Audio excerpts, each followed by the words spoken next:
Let's further discuss this now with Hellen Dena, who joins me from Johannesburg. She is the project leader for the Pan-African Plastic Project at Greenpeace Africa. Thank you so much for being with us on the program. This has been a long-standing issue. Why has it been so difficult to reduce the use of plastic? Thank you for having me. The reason why it is so difficult to reduce the use of plastic is because big corporates, big oil producers, and big businesses are literally putting profit before people and the planet. For them, plastic is cheap, plastic is convenient. They overlook the impact of plastic pollution on the environment and on human health. All they care about is just their profit. And that is why we are this crisis at this time. Talk to us a bit about how and to what extent this is really affecting our planet. So we have seen that there's a lot of plastic on, dump sites, not just on dump sites, but also in the ocean, the marine ecosystem. And we all know that, plastic doesn't biodegrade. And it gets worse than that. Plastic, after some time, disintegrates and turns into microplastic.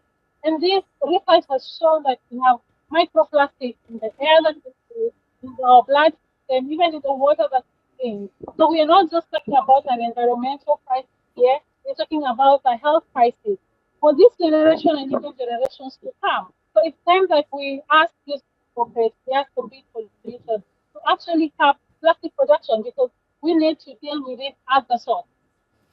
But alternatives are needed, aren't they? What are some alternatives that we can turn to?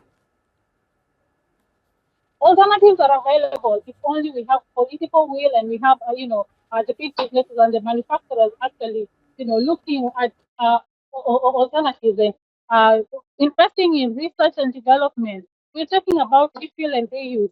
We know that, for example, Coca-Cola, where we are outside the coffee right now, for a long time have been using glass bottles. So we are asking them to actually reduce the plastic production and look at alternative delivery, packaging systems such as the glass bottle, such as the cans. And these are not just limited to Coca-Cola.